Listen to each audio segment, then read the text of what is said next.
isku beddelka lacagta birta ah ee dalka Itoobiya iyo midda dollarka ah ee Mareykanka ayaa waxay Itoobiya ka maraysaa aagid heerkii ugu sarreeyay waxaana Itoobiya ka dhacay lacag barar taasoo sicir barar ku keentay maciishadii caadiga ahayd oo halkii shayba 4 jibaar kor u qaaday. boqolka dollar wuxuu suuqa sarifka ee wajahada maanta ka maraya 7,850 bir oo Itoobiyaan ah. sicir bararkan cirka isku shareeray ayaa shalay ka cadhaysiiyey shacabka ku nool maamulka magaalada Wajale oo dibadbaxyo ay ka dhigeen arrintaas islamarkaana ay xidheen goobihii ganacsiga dhammaantood waxaana la mid ah magaalada Jigjiga oo wax ganacsi ah aan shalay laga furin haba yaraatee.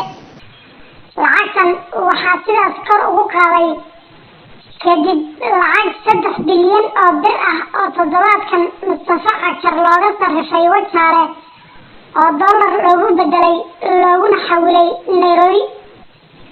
lacagtan ayaa ahayd mid laga musuqay miisaaniyadii mashaariicaha ee 2013 kirsiga taariikhda Itoobiya ka soo wareegtay islamarkaana ay si toos ah hawada ugu kala goosteen Mustafa Cagjar, Mubashir Dubad, Cabdi Hurre, Cabdiraxmaan Ciid iyo Maxamed Saale.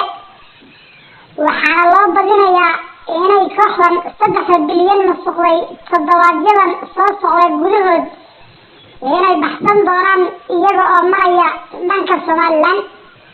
haddaba maciishad bararka iyo sicir bararka waxaa keenay miisaaniyadda intaas la eg ee Itoobiya ee dollarka laga dhigtay taasoo meesha ka saartay in gebi ahaanba la waayo dollarkii islamarkaana ay dhulka tagto lacagtii birta ahayd ee Itoobiya.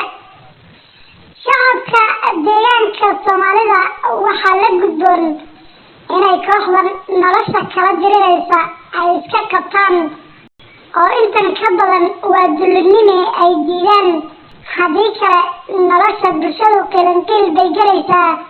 kooxda Nairobina waa sida ay rabtay oo dhiigga shacabka ayay ka ganacsan doonaan.